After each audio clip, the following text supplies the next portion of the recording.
Maria, NIM 859543479. Dan saya Ita Fitria dengan NIM 859546238. Dan dengan saya Ika Nuraini, NIM 859545465. Dan saya Nelly Mulyani dengan NIM 859543329. Saya Vincentius Maros, NIM 549545838. Dadah, terima kasih. Di sini kami akan Melakukan uji remah, Melakukan uji karbohidrat Dan melakukan pengelompokan serta makanan. Oke, pertama kita siapkan alat dan bahannya. Yang pertama ada standar pengamatan, piring, dan mulai.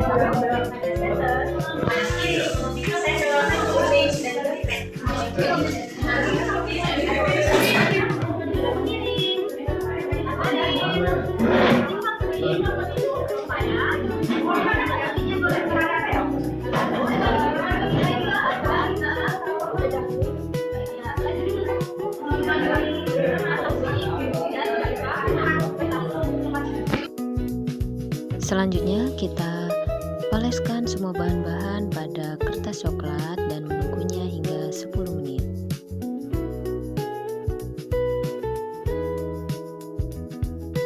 Oke, setelah kita diamkan selama 10 menit, maka selanjutnya kita akan uji apakah ini berlemak atau tidak dengan menggunakan senter dan kita katakan. Kita mulai dari margarin.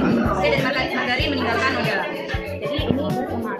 Selanjutnya minyak goreng. Minyak goreng pun meninggalkan noda, maka ini berlemak. Lanjut ada santan. Santan pun meninggalkan noda. Selanjutnya susu juga meninggalkan noda. Wortel tidak meninggalkan noda. Ini kacang meninggalkan noda, maka disebut berlemak. Selanjutnya kemiri juga meninggalkan noda. Selanjutnya adalah air, juga tidak meninggalkan noda. Singkong kering juga tidak meninggalkan noda. Jagung juga tidak meninggalkan noda. Pepaya juga tidak meninggalkan noda. Kalau seledri juga tidak meninggalkan noda. Ini uji karbohidrat. Ini nasi yang sudah diberi yodium, dia berwarna hitam. Kalau berkarbohidrat dia berwarna hitam. Ini tidak mengandung karbo, ini mengandung karbo juga. Ini mengandung karbo ya, ini mengandung karbo. Ini tidak. Ini tidak mengandung karbo. Ini tidak. Ini ya mengandung karbohidrat dan nasi mengandung karbohidrat. Ini dia tidak berkarbohidrat. Ini berkarbo. Yang lainnya tidak berkarbo. Ini di sini ada sayuran buah yaitu terdiri dari pare, terong, labu siam, ada tomat, dan ada terong lalap. Selanjutnya ada sayuran kacang-kacangan. Di sini ada kacang panjang dan juga buncis. Selanjutnya ada sayuran akar umbi, yaitu yang pertama ada kentang, yang kedua yaitu wortel. Lalu ada sayuran daun, yang pertama ada kangkung, yang kedua ada esin, yang ketiga ada gejer, yang keempat ada daun singkong, ada selada. Pertama kita siapkan bahan-bahannya yaitu 20 bahan makanan. Lalu juga kita siapkan tempat untuk karbohidrat, protein, lemak, dan juga vitamin. Mari kita lakukan pengelompokan. Kita mulai dari tempe. Tempe termasuk ke dalam protein. Lalu kita lanjutkan yaitu singkong. Singkong termasuk ke dalam karbohidrat. Lalu ada minyak. Minyak termasuk ke dalam lemak. Lalu selanjutnya adalah kol termasuk ke dalam vitamin. Lalu selanjutnya ada margarin termasuk ke dalam lemak. Lalu ada kemiri termasuk ke dalam lemak. Lalu ada telur termasuk ke dalam protein. Lalu ada tahu termasuk ke dalam protein. Lalu ada jagung termasuk ke dalam karbohidrat. Selanjutnya ada pisang termasuk ke dalam karbohidrat. Lalu selanjutnya ada nasi termasuk ke dalam karbohidrat.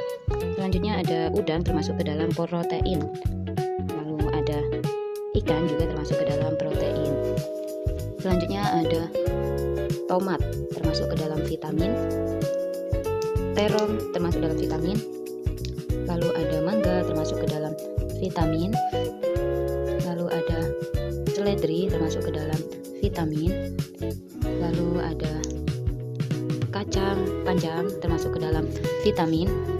Selanjutnya ada kacang tanah termasuk ke dalam lemak, lalu ada wortel termasuk ke dalam vitamin. Oke, ini dia hasil pengelompokannya. Dan kita nah, yang berlemak itu adalah margarin, kacang kering, santan, susu, kemiri, dan minyak goreng. Yang tidak berlemak adalah air, wortel, jagung, seledri, pepaya, dan nasi. Kesimpulan dari uji karbohidrat, di sini ada pisang. Setelah ditetesi oleh yodium, dia nanti tetap berwarna kuning. Artinya dia bukan karbohidrat. Dan di sini ada nasi. Setelah dia ditetesi yodium, dia berwarna hitam. Artinya dia berkarbohidrat. Selain nasi yang berkarbohidrat, ada biskuit, tepung terigu, dan kentang. Selain itu, seperti margarin, apel, gula pasir tetap berwarna kuning berarti tidak berkarbohidrat. Mengelompokkan sayuran. Yang pertama ada sayuran daun. Yang termasuk dalam sayuran daun yaitu ada selada, kangkung, daun singkong, caisin, dan juga sawi. Kemudian sayuran buah. Yang termasuk dalam sayuran buah yaitu ada terong, cabai, labu siam, pare, gambas, dan juga tomat. Selanjutnya ada sayuran akar-akaran atau umbi-umbian yaitu wortel dan kentang. Yang selanjutnya yaitu ada sayuran kacang-kacangan yang termasuk adalah kacang, panjang, dan juga buncis. Itulah penjelasan dari saya. Terima kasih. Selanjutnya pada pengelompokan makanan, untuk karbohidrat terdiri dari nasi, jagung, singkong, dan pisang.